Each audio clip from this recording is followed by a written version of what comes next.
Yeah, so one mechanic actually sat with me the one time. He had locked the key outside. He needed my help. So while we chilling on a Saturday afternoon, he's like, "Yeah, I know the other guys won't tell you, but bruh, since I met you, you've helped me so much."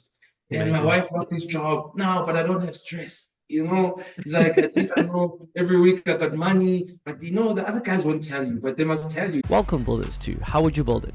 The podcast that dives deep into the dynamic world of startups and product creation right here in South Africa and Africa. This show is more than just interviews. Every week, we sit down with the brilliant minds to provide a masterclass for building digital products amidst the challenges and opportunities unique to our continent. From seasoned founders to dynamic product managers, we uncover the unique stories and strategies behind some of the most innovative digital products being built. So for all the aspiring founders and product builders out there, you'll discover that each episode is a wealth of practical wisdom and local and actionable insights. Make sure to subscribe or follow wherever you listen to our podcasts and connect with us on social media for even more content. Now, let's dive into today's episode.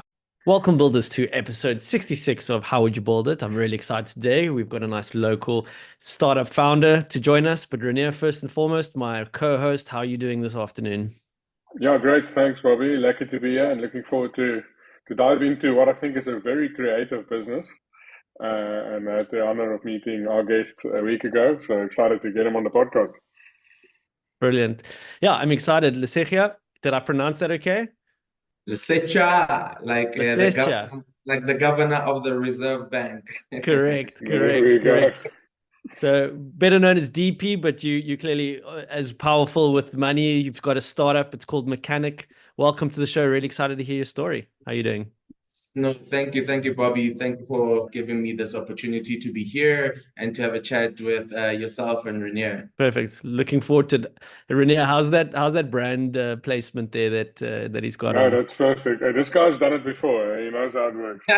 But So actually, before you get in, Bobby, I want to hear the story of why he's called DP because his email is actually DP at Mechanic. yeah, So let's get that let's out of hear the way it. first. Yeah, so no, man, I think like many years ago when I was young, we started a record label called Landmines, me and my friends, and we all had to have stage names. Lesetja is not really a cool stage name, so like I got the nickname DP. I can go into the details for that, but that's a long story. But but that's when we were really I think crafting our language, crafting our style, crafting really like a community between us. And I think that's when we started our entrepreneurial spirit because we registered our own record label. I think we were like 21 and our first album distributed over 250,000 copies worldwide, which was Jeez, quite. I love that. And I love how, that first entrepreneurial venture just got you into the mindset of being an entrepreneur. Yeah, certainly. So tell us about Mechanic. The branding is staring at us, and so tell us, give us what your elevator pitch is for it. Elevator pitch. Okay, cool. So we connect car owners with mobile mechanics that come to you in Gauteng, Cape Town, Durban, and in Gqeberha. And our value proposition really instant pricing, trusted mechanic, and the most convenient service. Ah, you see panic there, buddy. That rolled off the lips. Love it. It's that rapper in you. That's great. I think the first thing that pops to me when you say that is like the pricing is put up front. There you go. That's what it is. Because everyone has to get their car serviced. That's always a sticky situation. Who's going to do it? How does this get quoted, etc. And I guess that's what you're playing on, right? Yeah, certainly. I mean, like the mechanics, probably are like politicians and lawyers, probably the least trusted people. So they'll tell you that bring your car, no problem. Now it might be 200, 300, I'm not sure. Then you get a bill for 17,666 rand and your car is still not working. So That we number figured was very specific. It's like there's scar tissue there. So what we thought, you know what, how about we tell you how much it's going to cost? What is it exactly that we're going to do? And then if there's any additional stuff, we're going to be there with you. We can show you and we can assist you. So I think really it was around the pillars of trustworthiness, just trying to bring trustworthiness to the industry as a whole. Like saying mechanics can be really trusted, but us in the middle there, we actually enforce that they're convenient, they're reliable, and trustworthy as a platform. Nice. I like it.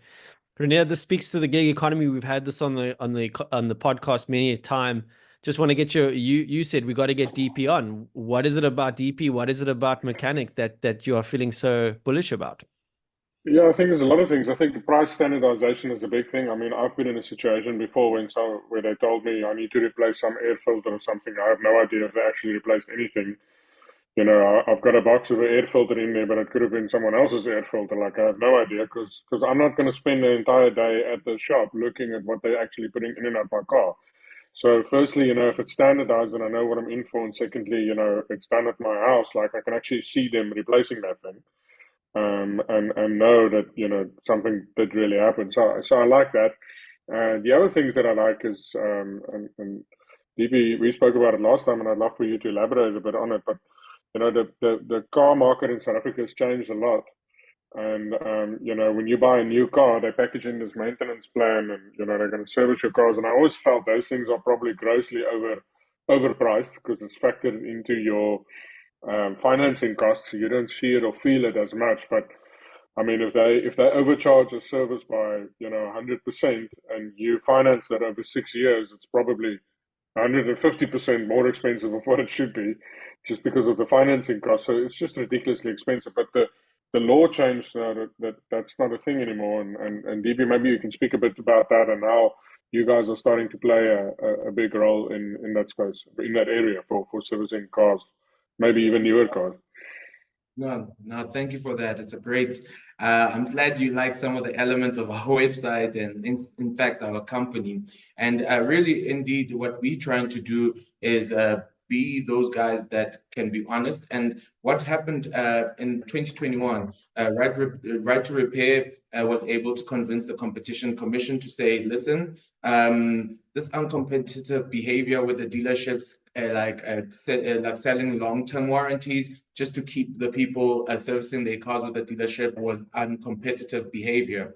And the Competition Commission then ruled to say, absolutely, that is uncompetitive behavior. One, you cannot just couple the service plan with the finance of the car without letting the customer know that they're actually paying for the service. Because people thought they're just paying for the car and they get 5 years service plan, but in fact, it is factored into the price. So they have to now tell you upfront so you can decide if yes, I want it, or no, I don't want it. And secondly, what it did, it said that if the car is fixed outside of the dealer network and fixed by a qualified mechanic with the tools and the parts which are of great quality, then you cannot take a warranty away from them. So that now allowed customers to save up to 40% on car services because of that ruling without losing on their warranty. And in fact, if you forget to service your car by like maybe 1,000 kilometers, it so happens that you can lose your service plan. So what we've done, we actually now come up with a service plan by Michanic that actually, we call it an unlimited no frills service plan, because like literally, like if you miss 1,000, 2,000 kilometers in your service and you've paid for it, why not get it? So that's really what we're doing in the space. That's great, and I see you've been able to expand already, which is fantastic because I think the total addressable market here is huge, right? I mean, I'm just thinking of private ownership. I'm thinking of Ubers. I mean, Uber alone, the amount of cars that probably need a lot of servicing, and to have that predictability about what it's going to cost them, the reliability of getting it done. I mean, there's quite a market there for you to play in. It's large. I mean, on average, there's about 10 million passenger vehicles on the roads in South Africa. And on average, the age of a car in South Africa is about 10 years old. So most of them are out of service plan in that case. So the addressable market, I mean, according to Stats SA, I think the latest numbers is around just the car service and repair is contributing like about 30 billion into the GDP. So it's quite large. And tell me about, because Renee, what I'm loving is the people we're interviewing these days on the podcast. So DP, recently we were joking about how our side hustle started during COVID, but we're actually meeting startups that had the ball rolling during COVID and is now kind of on that new trajectory post COVID. But there's this very specific time frame of when you guys started, and there must be some interesting war stories about, hey, we're starting this in a time when everyone's actually locked up, and but you still made it work and you're growing now. Can you just tell us about that journey? Yeah, so I mean, it was quite interesting at the time. So our company, we started it called Click. So it was a tongue twister for one, and secondly, it was similar to another company called Clinic. So Mm. Click, ours is the click was the on internet, Clinic, they in the shop. So but we started getting POPs coming to us saying Clinic, so it irritated me quite a bit. So when COVID hit, I had to rebrand, and we've been running for 18 months plus minus as Carket Lake. We built a bit of brand equity in the market. So Mm. at that time, moving from Carket Lake to Michanic, I think it was really a great time we did it because during COVID we had all the time, to experiment and without the pressure. Because especially the first 3 months when it was, or the first few 2 months where it was absolutely locked down, no one can move. And then for some reason, then they said, well, you guys can fix cars during COVID. We're like, yeah, but they say, but you can't buy parts. So Oh my gosh. then the next week they said, okay, now you can buy parts. Then the industry was open, but we were lucky because logistics, everything needs to be transported. So we started getting calls from juice companies, ambulance companies to say, hey, come help us with our car, it's stuck and stuff like that. So what we saw is actually like steady growth even during COVID. Amazing. Yeah, that's really cool. So that makes me think, DP, do you do roadside assistance as well, or do you see a market or area of growth into that area? I mean, if you're fixing cars at someone's home, you could also probably fix it next to the road, right? Yeah, 100%. You can, but it's just a bit tricky for us at the moment until we can get the movement right. We believe that if you are stuck on the side of a road, you don't want to wait more than an hour for somebody to come there. Oh, So yes, sure. that's kind of like we cannot promise to be there in 2 hours, not in an hour, and hence Mm, until we can just figure out how we can get there quicker. I think that would be just hang 10 because especially in roadside assistance can also be dangerous because like while you park there fixing the car at midnight, you can get robbed. yeah. It's also those kind of things that we have to consider. So Mm, even if we did roadside assistance, would we do it 24 hours? Probably not. Because mm. I don't want to get a call to say my mechanic has been hijacked and then I have to Yeah, go yeah. pick him up. We have to send another person. Then they get hijacked. Yeah, but there is an opportunity to do that. And once we figure out how we can get there very quickly and very safely, I think we'll Mm. implement that. So this is a, I mean, some people would think this is a tech business, but it's more like a tech-enabled business, right? I mean, this business can pretty much exist without a website or, well, any kind of technology. It would just be really hard to scale and complicated to manage. How Yeah. did you launch it? Did you launch it as a website or as an app first, or did you say, hey, let's see if we can service people's cars in their homes, and then in time you just started adding tech and operational technology to it to just streamline things and help you scale? Yeah.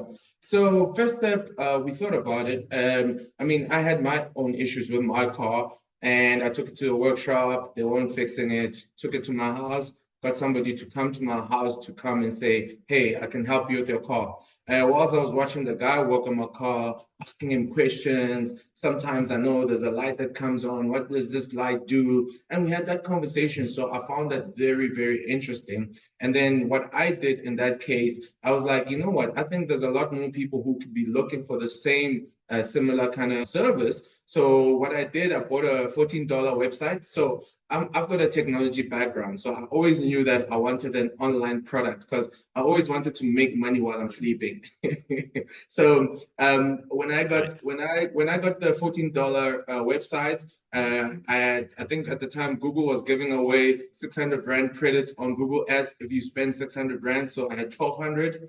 I launched the website, got a little phone from Neotel. They don't exist anymore.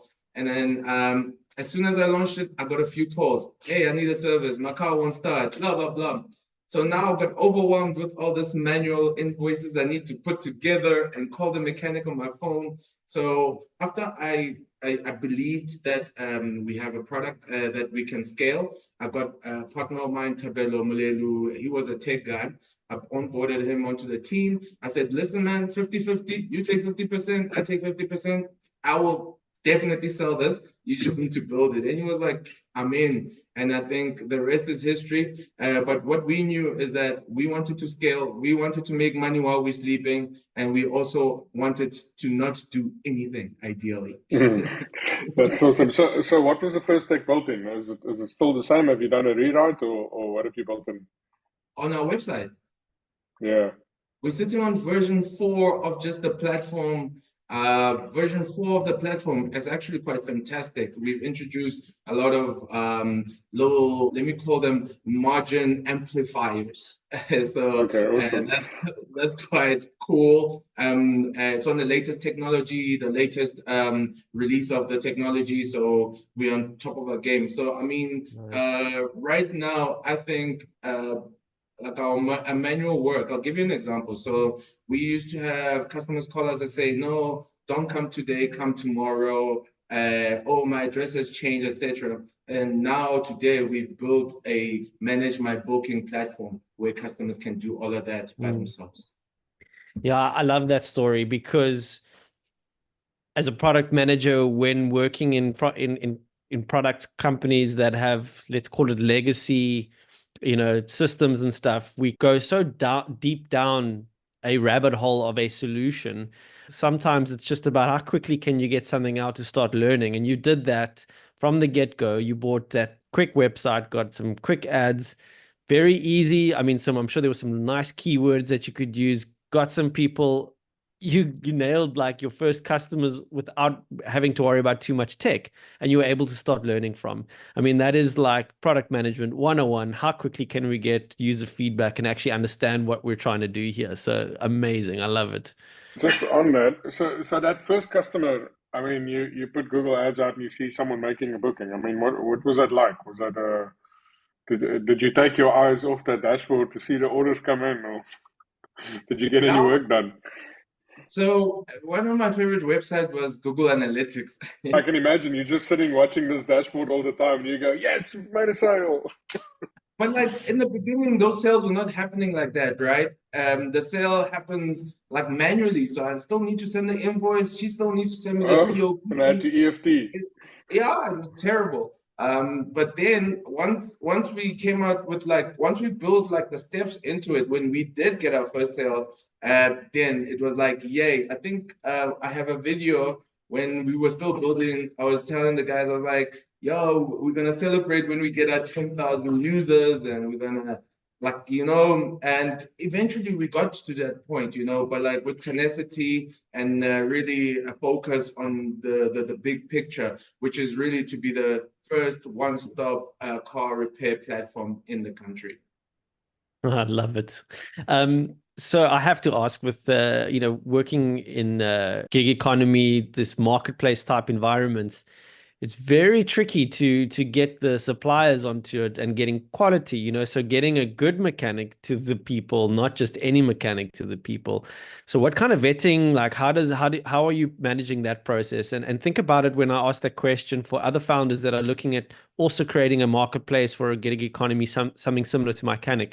But just tell us how you're handling that, because I know it's a very important element to doing something like this. Yeah.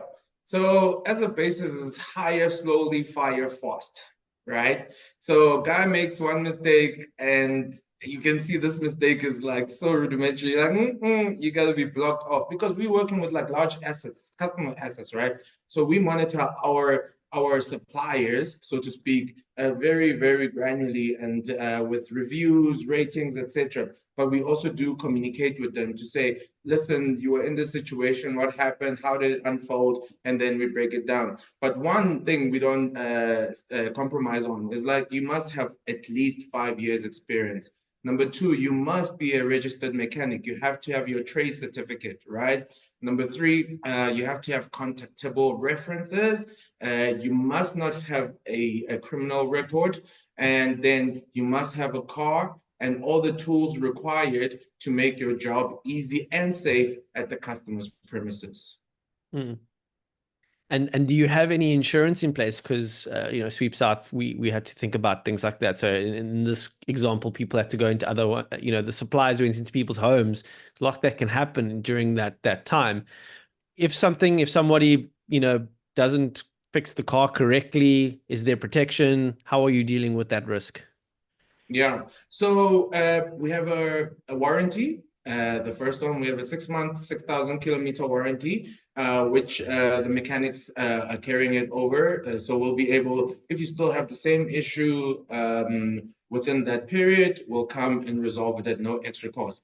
We also have insurance. We have workman insurance and public liability insurance. So if something happens while we're fixing the car, I think there was an instance many years ago, maybe 5, 6 years ago, not 5, 6, 4, 5 years ago, where a mechanic was doing timing on a Toyota Conquest, and then the timing was wrong, and then it bent the valves. I mean, I know this is all tech talk, but pretty much the car was not starting anymore after that. So to fix that is quite an expensive procedure. And we did an insurance claim. Insurance did pay, and that was resolved amicably and via insurance. Mm. Yeah, and I bet it's not something when you thought, hey, cool, I'm going to get a mechanic, online. He's going to come to my house. You didn't think of these things at first, eh? Like it takes a bit Yo, of. you'll be surprised. I got my insurance when I was doing the MVP because Really? yeah, because what if the mechanic stop, how am I gonna pay? So the insurance was $1,000 for R1,000,000. I was like, let me do it. Okay.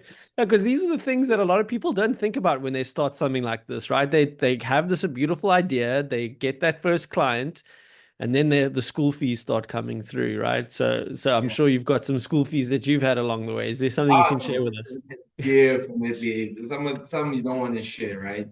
Too expensive. It was a course that we cannot mention. But But like it, certainly, like mm, there was some school fees. I think to get to where we are today, we learned a lot. I'll tell you some bit of school fees. In the beginning, we didn't know some cars had three cylinders, so they need only three spark plugs. So we were always sending mechanics with four spark plugs. And then customers started complaining to say, but my car takes three spark plugs. You made me pay an extra spark plug. Then we had to go through the whole research. We found out other cars are taking 16 spark plugs. Can you believe it? wow. Yeah. But now, That's but pretty like cool. now, And tell me deeply about building the startup. I mean, what has been the most difficult part? Like, what were some of the parts where you felt, geez, this is difficult. I don't know if we can overcome that. And what carried you through that? um, so I think the most difficult thing of building a startup is motivation, constant motivation, right? Mm, The founder has to be constantly motivated, and like even in the founder team, like it depends who wants it more, and who wants it mm, more will be the most motivated. I think my most difficult was being to stay constantly motivated so that my business partner can also be motivated because I think it fed off a lot of my energy, right? And mm, because if I fell off, he was falling off. I could see that. So there's mm, times I would just be so frustrated because sometimes I felt like he's not doing enough or he doesn't want it enough. But with like I really got patient, got to understand the partner more. And then after I did that and I realized, okay, he's feeding off my energy. So even if I'm tired, I must act like I'm fresh so that he expiration, you know. Mm. So I think that's one of the difficult things, like partnering with somebody. You have to be kind of like match the energy. That's very important.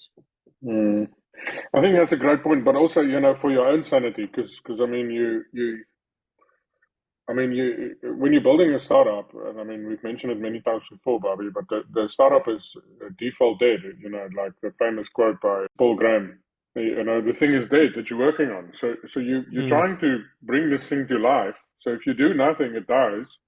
So if you don't have hope, and you feel like this thing isn't going to work, weird things start happening in your head, right? You start trying to hedge your bets and look at where can you maybe get a job or have another side hustle. And Mm, mm. I mean, you worked on a lot of different things, and how did you get to the point where you said, "Cool, I'm going to double down on this thing," and even though it might not look like it will be able to cover what we need covered in order to pay our expenses. Maybe explain that process a bit. Like, at what point did you decide, okay, I need to double down, otherwise this thing isn't going to work, and what was that like?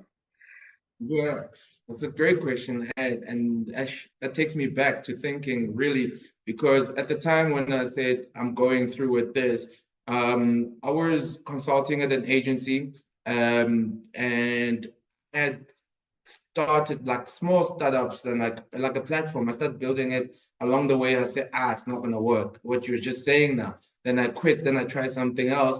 But working in this agency, I was building platforms. So I was like instrumental in building the virtual campus for the University of Pretoria, which was award winning. So I did the design, the user experience, and how this whole thing was going to flow. And once I did that, and I saw how successful that became, and I did many other platforms that were very successful, I said, you know what, perhaps that I need to do something for myself. I own the product instead of just being a service provider and then building this thing. So once I saved up some money and I got my partner to start building, and I told him I'm going to focus this on this 100% of my time because everything else that failed, I only focused 30%. So let's see if this comes out different. And I then love it. yeah, That's why they always yeah, I look was for just saying, second or third time founders, because of that experience. You mm, know what it's been with. So your third time around, you just got that much more grit to make sure it works. yes, certainly. So, Because I mean, at the time I was earning like just 15,000 rands from having like over like 100K a month, balling. Nah, that balling was like I had to go Buddha. listen, that's what I wanted to ask, because this is not stuff founders often speak about, right? Mm, I'm going to have to go full time, like we're going to have to, make this work, and you take a 80% salary cut. And I mean, we're not talking 1 month, we're talking multiple months here, right? So in this journey, a few months in, you sit and you go, this was a stupid idea, right? I mean, that happens. yeah. And it's for a long period, right? I mean, it's not, you don't feel like that for a week. You feel like that for a few months, but you just keep on going, right? Yeah. So I had some computers from my old business. I used to do SLR beverages. We used to do marketing and distribution of like small brewery alcohol, right? And so I had computers that business was running. So I had to go to cash converters to get money for cigarettes. Then I had to quit after that money ran out. And then so it was really difficult in the beginning. And but like I must say, when you have like a support structure, whether it's your sister, your mother, your brother, who can say, you know what, if you're struggling, holla at me. I think that also gives you kind of like some strength to continue because like a financial, having no financial means at all can be depressing on its own. So it was quite important to get that support structure in place, which was there.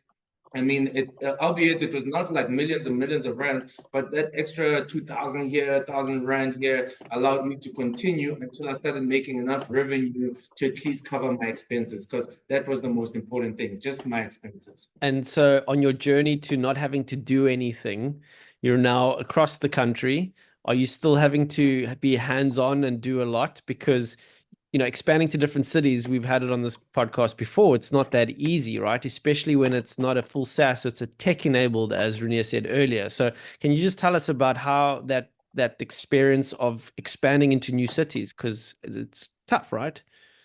No, definitely. And to be honest, Bobby, I think we've been very lucky, right? We've been very lucky to actually be find. So how we find most of the mechanics in different cities, it's a referral from one of the mechanics who's worked with us, right? So most of the mechanics we get, we want to work with referrals because if a guy is good, the likelihood that his friends are good. So birds of a feather flock together type of thing. But we'll obviously still assess based on our principles and our values, but we look at that. So in Cape Town, for example, we launched Cape Town during COVID.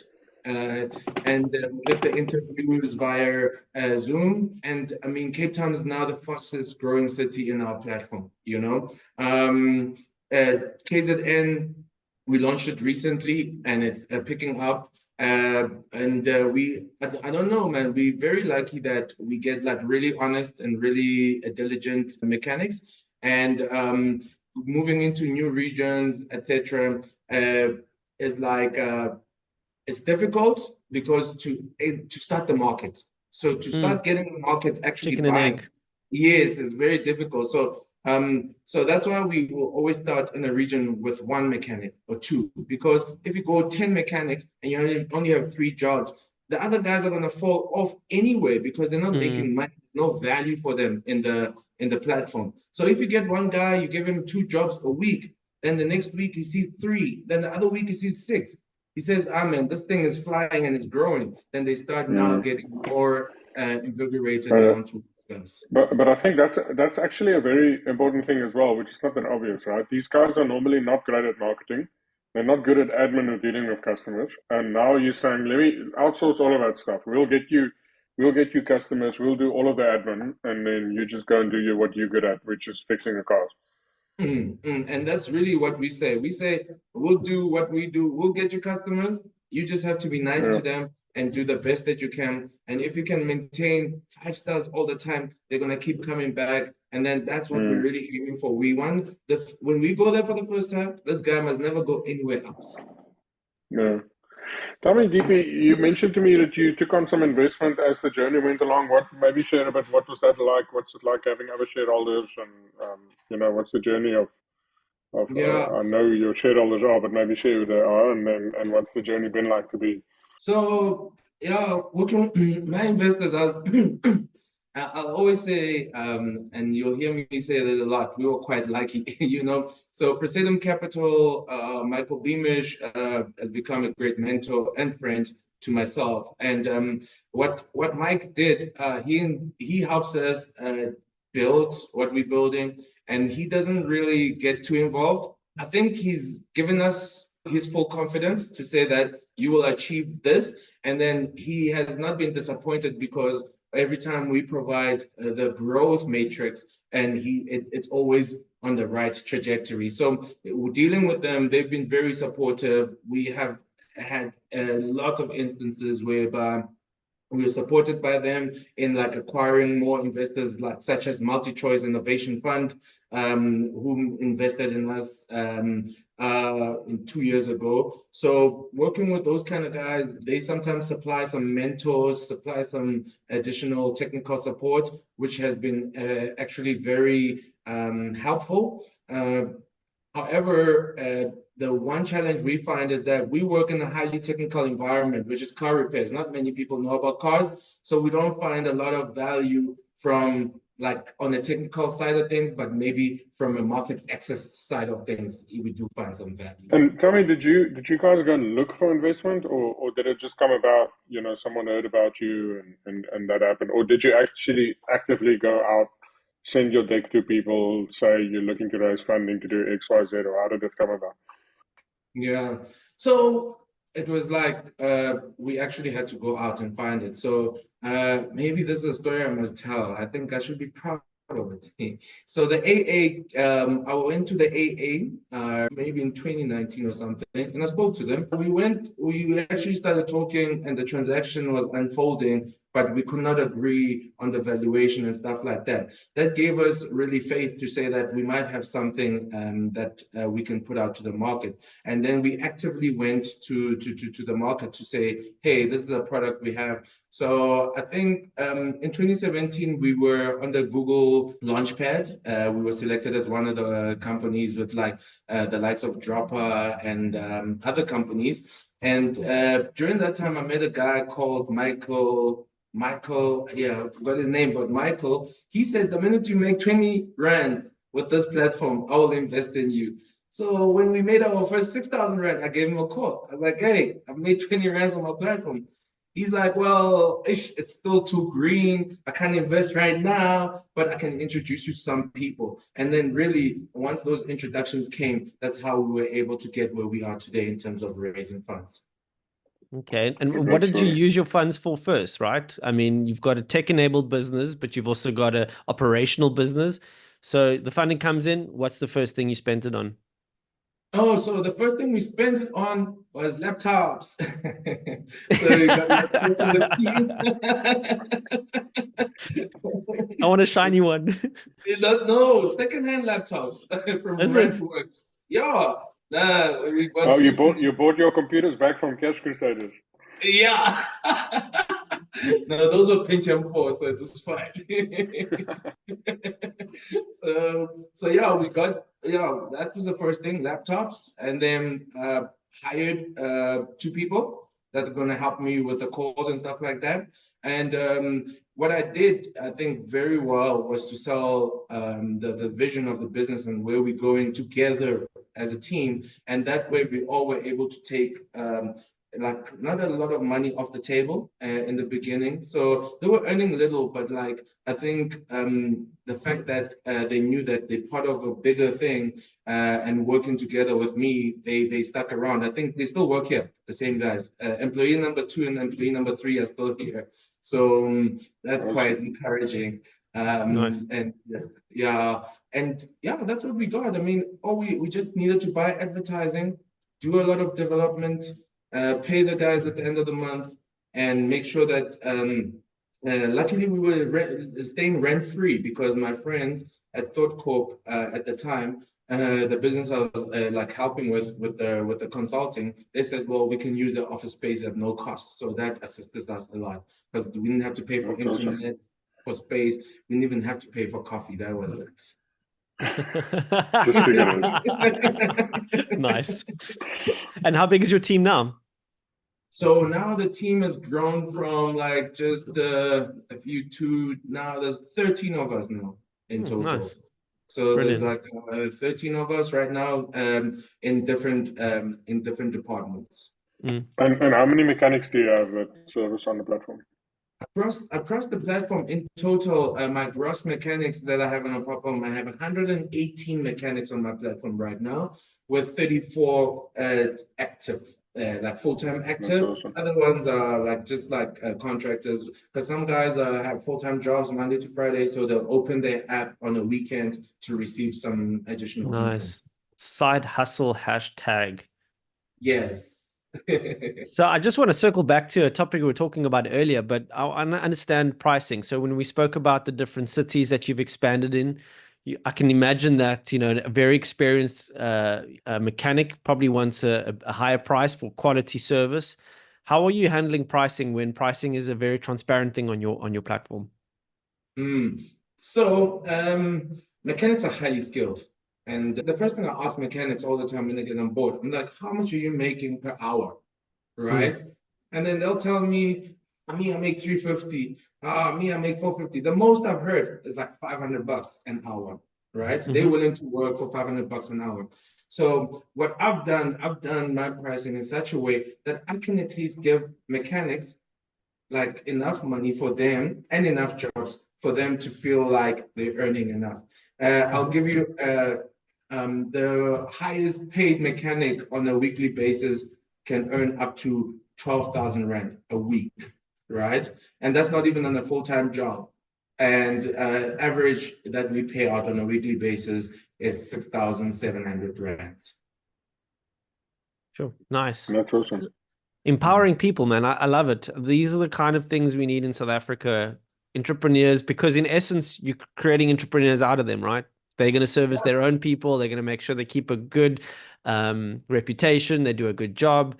And by that, creating jobs, getting more people on the streets doing the thing. So I love it. I mean, that's what drove me every day at Sweeps Out, was how we were contributing to the economy. So big up. Definitely. Yeah, so one mechanic actually said with me the one time he had locked the key outside. He needed my help. So while we chilling on a Saturday afternoon, he's like, yeah, I know the other guys won't tell you, but bro, since I met you, you've helped me so much. And my Amazing. wife lost his job. No, but I don't have stress. He's like, at least I know every week I got money, but the other guys won't tell you, but they must tell you. You also help them. But like, in fact, I must actually do some videos and reviews from my mechanic. That'll be interesting. Yeah, there's a marketing campaign in the making. There you go. Also, Nice. Renier, before we get into the lightning round, any last questions for our resident DJ? Yeah, Wrap so up? so I mean, Bobby and I are Cape Town based, and wherever we go in Cape Town, like the startups keep telling us Cape Town's where startups at. But the more we meet Joburg founders, the more I think it's not so straightforward. What do you say, DP? What is where's the startup capital of South Africa, and why would you say that? Starting capital of South Africa. I'd say probably more in Cape Town. Why? I think there's a lot of startup culture. It's got that Silicon Valley, you by the beach, by the ocean, flip-flops, it's like a Palo Alto type of vibes, So I think Cape Town won, and because it's smaller, right?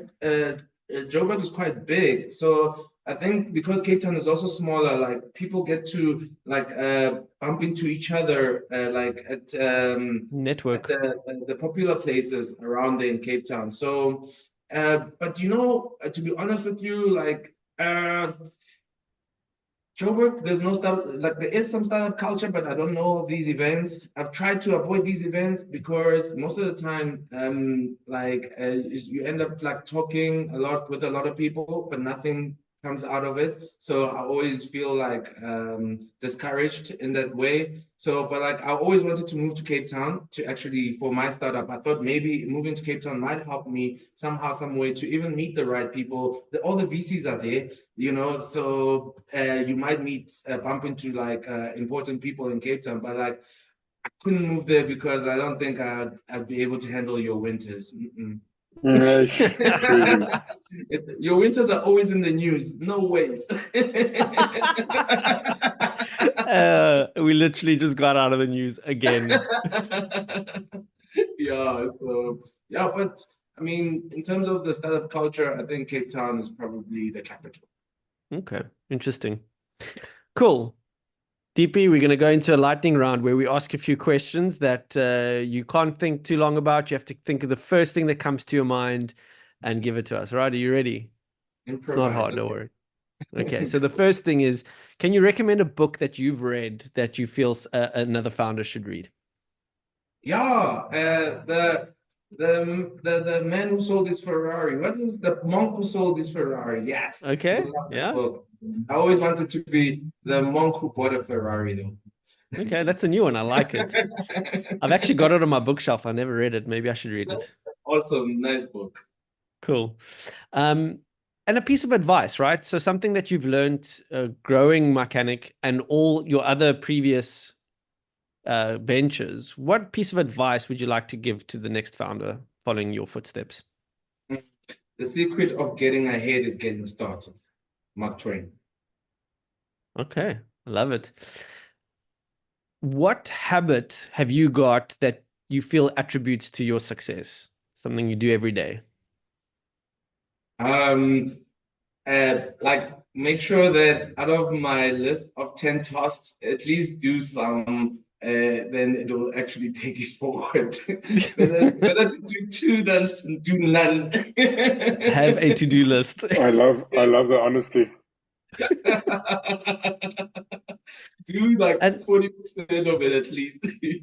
yeah, no, but that's true. They say if you're trying to catch too many rabbits, right? So pick the Yeah, one, get it out of the way. Like it. yes.